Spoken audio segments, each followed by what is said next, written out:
चांगलं होणार, माझा नवरा खूप चांगली तब्येत असणार, आम्ही खूप श्रीमंत होणार, माझ्या मेलीचं नशीब सुटकं द्या सोडून, आमचं नशीब खूप चांगलं आहे. आणि सद्गुरू मिळाली म्हणजे आपलं नशीब किती चांगलं आहे. माझा मोठा बंगला होणार, माझ्याकडे गाडी असणार, माझी मुलं खूप मोठी होणार, हे विचार करायला लागा की अंतर्मनामध्ये पुण्य जमा करता. कळलं? एका बाजूने पुण्य जमा करता, दुसऱ्या बाजूने त्या अंतर्मनाला सांगता मला दे, मला दे. तुम्ही त्याला दिलं चांगलं, तो देतो चांगलं. पुन्हा पुन्हा जे विचार करू ते आकाराला येतात. म्हणून चपात्या लागताना डायरेक्ट आल्यात का कोणाला? घेतलं कणिकन रावटी चपाती नाही, इकडे जाते तिकडे जाते, पाकिस्तानचा नकाशा, थायलंडचा, अमेरिकेचा, परत गोळा कर, परत कर, लक्ष इकडे इकडे इकडे इकडे. बहिर्मानाच्या द्वारे चपाती लागतो, बहिर्मानाच्या द्वारे पुन्हा पुन्हा पुन्हा पुन्हा लाटलं की अंतर्मनात गेलं. आता मरेपर्यंत विसरत नाही, विसरतो नाही तर नवऱ्याला म्हटलं खाऊ 10 माणसं आली, अहो मला चपात्या लागता येत नाही, विसरले मी, असं कधीच होऊ शकत नाही. मरेपर्यंत होणार नाही, कारण पुन्हा पुन्हा पुन्हा जे केलं त्या अंतर्मनाने स्वीकारलं, मरेपर्यंत आपल्याला देतं. बेचा पाडा पुन्हा पुन्हा म्हटला आपण विसरतो का? बे के बे, बेदुनीच्या बेत्री, बेचो 29 एके 29 जुने 29 फ्री म्हटलोच नाही. पुन्हा पुन्हा जे म्हणेल त्या अंतर्मनात जाताना आपल्याला देत. रे रे पावसा कुठे साठवले? कळलं ना? अंतर्मनात. हे सगळं बरं ह्या जन्माचं नाही, जन्मोजन्मीचं. काही मुलं जन्माला आली की उत्तम पेटी वाजवतात, ती कधीच शिकली नाहीत, गेल्या जन्मात शिकलेली आहे. काहींना पटकन गणित कळतं, काहींना पटकन इंग्लिश येतं, काहींना पटकन ते कळतं का? गेल्या जन्मात शिकलेलं आहे. हे सगळं अंतर्मनात आहे. अंतर्मन जन्मोजन्मी आहे. बहिर्मन विचतं, परत नवीन येतं. कळलं? अंतर्मन कायम आहे, बहिर्मन बदलत जातं. मनात्वाची रे पूर्वसंचित केले, तया सारिके भोगणे प्राप्त झाले. कळलं ना? हे सगळं आपण केलं, ते आपल्याला येतं. आता आपण गुपित समजून पुढे जाऊया. सद्गुरू सांगतात शुभचिंतावे, शुभ इच्छावे, वचनी शुभ बोलावे, शुभ कर्मांच्या सामर्थ्याने करावे जीवनाचे सोने. आपल्याला सुख हवंय, सोनं करायचं असेल 4च गोष्टी करा. पण ह्या करायच्या, एका बाजूने पुण्य जमा करायचं, दुसऱ्या बाजूने पुण्य बाहेर काढायचं. सुरुवातीला मी म्हटलं होतं भिकारी असतो, अब्जावधी रुपये बाहेर काढले नाही तर उपयोगच नाही. आपण पुण्य जमा करायचं आणि पुन्हा पुन्हा चांगलं चिंतन करून ते पुण्य बाहेर काढायचं. माझी मुलं खूप मोठी होणार, अंतर्मनाला अशक्य असं काही नाही. नाही तो कोणतरी पाहुणा येतो, जाताना म्हणतो बाळा तुला काय व्हायचंय? ते बाळ म्हणतं काका मला डॉक्टर व्हायचंय. आई तू म्हणते थोबाड बघ अर्षद डॉक्टर व्हायचं. 10 वाजता उठतो डॉक्टर व्हायचं. अरे उठायचा काय संबंध? त्याचा विचार आहे डॉक्टर व्हायचंय, आजपासून विचार पेरा. डॉक्टर साहेब उठा. सकाळी उठवतो ना आपण, कानात तुपाय डॉक्टर साहेब उठा, डॉक्टर साहेब उठा. ते खटकन उठतो, कोण आले डॉक्टर? नाही तर आपण म्हणतो बाळा उठ, ते काय उठत नाही. बाळा उठ, उठत नाही. गडाड्या उठ, गाढवा उठ. कळलं ना? हसला म्हणजे आपण म्हणतो. त्याच्या इथं डॉक्टर म्हणा, ते डॉक्टर म्हणता म्हणता म्हणता अंतर्मनात जाईल आणि तो खरंच डॉक्टर होईल, खरंच डॉक्टर होईल. आता ग्रंथ आले म्हणजे माझा टाइम संपलाय, म्हणून त्याला उदाहरणं द्यायला आता वेळ नाहीये. पण एक सांगतो, पुन्हा पुन्हा जे चिंतन करा ना ते होईल. बाळ म्हणते डॉक्टर व्हायचंय, डॉक्टर झालेलं मनात चिंतत राहा. माझं बाळ डॉक्टर झालंय, माझं बाळ डॉक्टर होणार, माझं बाळ खूप चांगली सेवा देणार, खूप लोकांना आरोग्य देणार. विचार करा, विचार करा. हे विचार केले ना अंतर्मनात जातात. अंतर्मन आकाश पाताळ एक करतं आणि त्याला ते देतं. तुम्हाला जे हवंय ते देतं, कारण त्याला अशक्य काही नाही. ते अंतर्मन अख्ख्या जगात आहे. जगात जी गोष्ट आहे ना ती आणून देतं, नसली तरी निर्माण करतं, कारण त्याला अशक्य नाही. हे शरीर कोणी निर्माण केलं? त्या ईश्वरी शक्ती निर्माण केलं. अख्खं जग कोणी निर्माण केलं? त्या ईश्वरी शक्तीने, देवाने निर्माण केलं. त्याला काय शक्य आहे? आणि तो अंतर्मनात वास करतो. पण जे पुन्हा पुन्हा मागेल तेच देतो. हा प्रॉब्लेम आहे. मग काय मागायचं ते आपण ठरवायचं. एका बाजूने मागायचं, आपल्या जीवनात घ्यायचं, दुसऱ्या बाजूने ते मागता मागता आपण पुण्य जमा करत असतो वागता वागता. म्हणून शुभकर्म करायचं, चांगल्या गोष्टी बाहेर काढायच्या. मग सुख हवं असेल तर चिंतन करायचं सुखाचं, सतत आनंदी राहायचं. आपलं घर छोटं आहे ना, भाड्याचं घर आहे, नाही विचार करायचा माझं मस्त घर आहे, आम्ही मस्त राहतोय, आनंदात राहतो. नवरा नीट वागत नाही ना, तर नवरा माझा खूप प्रेम करतो, नवरा माझा खूप जीव लावतो, असा विचार करा, चिंतन करा. तो नवरा कसाही असू दे, बदलल्याशिवाय राहणार नाही, लक्षात ठेवा. सासू कशी असू द्या, माझी सासू आईपेक्षाही जास्त प्रेम करते, माझी सासू खूप जीव लावते, माझी सासू मला मिठी मारते. म्हणा, विचार करा, चिंतन करा, तुमची सासू 6 महिन्याच्या आत बदलेल, लक्षात ठेवा, बदलेल. नवरा, बायको, मुलं, बाळ प्रत्येकाबद्दल चांगले विचार करा. शत्रूबद्दल तर नक्कीच करा. शत्रू असतो ना, नाही, माझा शत्रू त्याचं भलं व्हावं, त्याचं खूप चांगलं व्हावं, तो खूप आनंदात राहावा, विचार करा, तो बदलेल आणि तो आपल्याशी खूप चांगला होईल. बघा, काही माणसं खूप वाईट असतात, पण ती दुसऱ्यांना वाईट असतात, आपल्याला खूप चांगली असतात. माहितीये, आपल्याशी खूप चांगलं वागतात. का? माणूस वाईट आहे पण आपल्याशी चांगला आहे. का? कारण आपलं त्याच्याबद्दल विचार चांगले आहे, लक्षात ठेवा. म्हणून चांगले विचार एकमेकांबद्दल करा, जे आपल्याला हवंय त्याच्याबद्दल विचार करा. ते अंतर्मन आकाश पाताळ एक करताना आपल्याला देत, त्याला अशक्य असं काही नाही. मला वाटतं हा विषय कळला असेल. मग आपल्याला सुख हवं असेल तर चिंतन करायचं सुखाचं. यश हवं असेल तर चिंतन करायचं यशाचं. अपयश हवं असेल चिंतन करायचं. आपण ते करतोच. एखादा बिझनेस थाटला ना का दुसऱ्या विचारतो, का तुमचं कसं चाललंय, मग तुम्ही किती कर्ज काढलं, मग ते कसं कसं गेलं, अरे आता कर्ज वाढत चाललंय, अरे त्याने तो घर विकलं. अपयशाचं चिंतन.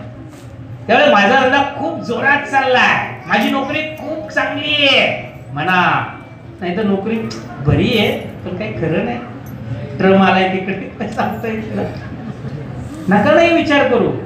माझी नोकरी खूप चांगली आहे, माझा व्यवसाय खूप चांगला आहे, माझं जीवन खूप आनंदाचं होणार, हे विचार करत गेलात ना की अंतर्मन तसंच देतं, आपल्या जीवनात तशीच परिस्थिती निर्माण करतं. मग आपल्याला सुख हवंय तर सुखाचं चिंतन केलं पाहिजे. आणि सुखाचं चिंतन करायचं म्हणजे काय करायचं, त्याला सद्गुरूंनी साधा सोपा मार्ग दिला, ते विश्व प्रार्थना.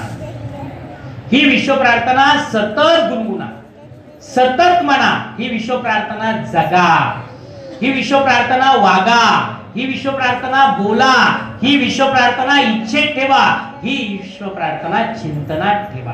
चिंतनात कधी झाला ना खूप चांगलं होणार, सगळ्यांचं चांगलं होणार. कोणी दिसलं ना म्हणा याचं भलं व्हावं, त्याचं कल्याण व्हावं. वागताना तसंच वागा. कोणी आलं ना हसा, सुख द्या. कोणी आलं ना मदत करा. कोणाला काही नसेल ना द्यायचा प्रयत्न करा. बोलताना चांगलं बोला. रिझल्ट घेऊन आला ना, काय रे बाळा किती टक्के मिळाले, 50%. त्याला तू 60% मिळतो, 50 मिळाले, जाऊ द्या सुद्धा पिढे. नका म्हणू ना बाळा छान मिळाल्या, खूप छान मिळाले ना. बोला, चांगलं बोला, सतत चांगलं चिंतन करा, सतत चांगलं बोला, सतत चांगले विचार करा, सतत चांगलं वागा. एकमेकांना मदत करा, एकमेकांच्या मदतीला धावून जा. सासरे आपल्याकडे राहतात ना तर सकाळी उठल्या जाऊबाईला थँक्यू म्हणायचं, थँक्यू जाऊबाई, तू नाही ना बघत सासऱ्यांना म्हणून माझ्याकडे राहतात, पण तू जर चांगली बघत असते माझ्याकडे आलेच नसते, माझ्याकडे आले नसते तर मला त्यांची सेवा करता आली नसती, त्यांची सेवा करता आली नसती तर मला पुण्य मिळालं नसतं. म्हणून मला पुण्य मिळवायला देते ना, तुझं खूप आभारी आहे. भावाचा आभार माना, भाऊ माना या वडिलांकडे बघत, मला बघावं लागतं, मला त्यांची सेवा करायला मिळते, थँक्यू. सकाळी उठल्या भाऊ तुझं खूप आभारी आहे म्हणा, कारण आपल्याला पुण्य कमवायला मिळालं. पैसा इथेच राहतो पण पुण्याही जन्मोजन्मी जाते, जन्मोजन्मी. आज एखादं कर्म केलं त्याचं फळ लगेच मिळत नाही, म्हणून आपल्याला किंमत कळत नाही. आज बी पेरलं लगेच उगवतं का? आज बटाटे लावले उद्या लगेच गेलात किती बटाटे आले नाही ना, त्याला 3.5 महिने 4 महिने लागणार, लसणाला 4 महिने लागणार, कांद्याला 3 महिने लागणार. तसं आपण आज जे कर्म केलंय ना त्याला एक पिरियड आहे, तोपर्यंत ते फळत नाही. काही लगेच शिवी दिली की लगेच शिवी ऐकायला मिळते, कानाखाली मारली की दुसरी मिळते लगेच, पण काही वेळा वेळ लागतो, त्या कर्मावर अवलंबून आहे. अकोल्याचं झाड 200 वर्षांनी फळ देतं. आज जे आपण कर्म केलंय ते फळ 50 वर्षांनी मिळणार असेल आणि 50 वर्ष आपण जगलोच नाही, अजून 20 वर्षांनी गेलो, पुढच्या जन्मात 30व्या वर्षी मिळतं. ते 30व्या वर्षी पुढचा जन्म पण 10 वर्षाचा मिळाला, त्याच्या पुढच्या जन्मात 20व्या वर्षी मिळेल, पण मिळेल. मग आपण म्हणतो अरे 20 वर्षाचं बाळ त्याने कधी कोणाचं वाईट केलंय, पण केलंय. म्हणून आपल्या जे वाट्याला आलंय त्याला कारण आपण मनात वाचिरे पूर्वसंचिते. मग आपल्याला आज जे काही मिळतं आपण एवढं चांगलं वागतो, मग आपल्या जीवनात दुःख का? मागे आपण काहीतरी केले. मग आता केलंय ना, सतत चांगलं करा.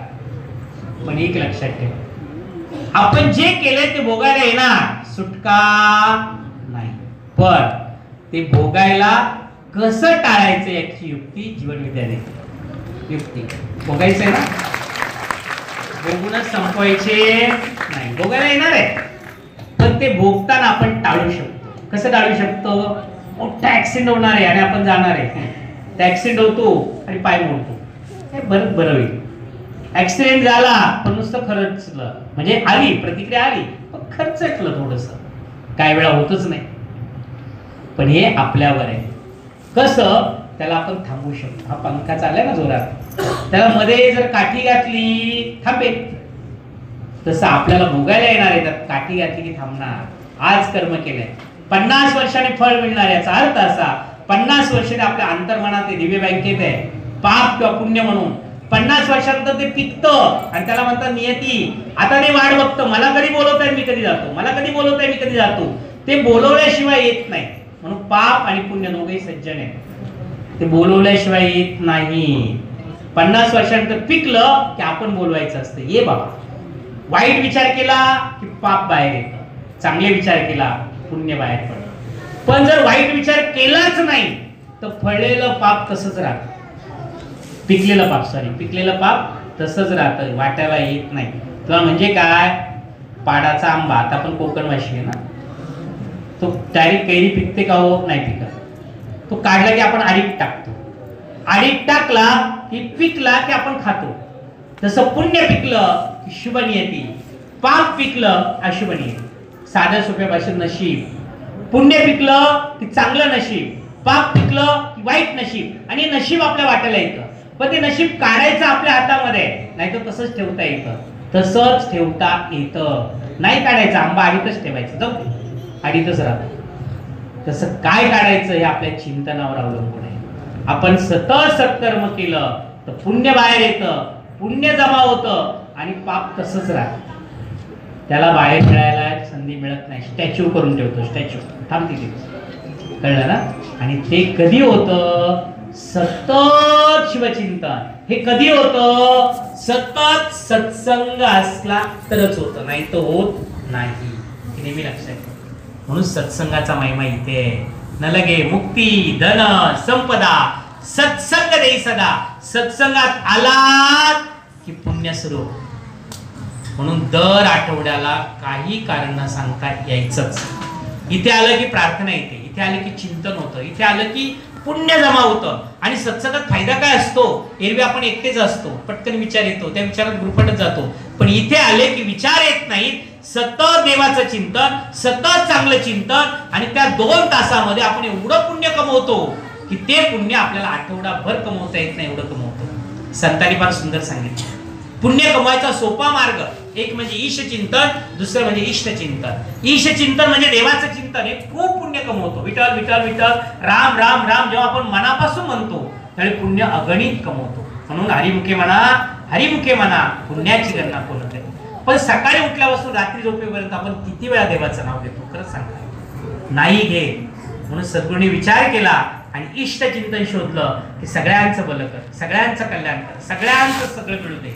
त्यासाठी देवाचं नाव दिलं. हे ईश्वरा, हे विठ्ठला, सर्वांना चांगली बुद्धी दे, आरोग्य दे, सर्वांना सुखात आनंदात ऐश्वर्यात ठेव, सर्वांचं भलं कर, कल्याण कर, रक्षण कर आणि तुझे गुण ना मुखात अखंड राहू दे. देवाचं पण चिंतन आणि इष्ट म्हणजे चांगलंही चिंतन, हे दोन्ही होतं विश्व प्रार्थनेत. बरं, आपण एकदा विठ्ठल म्हटलं ना, एकच विठ्ठल म्हटल्याचं पुण्य.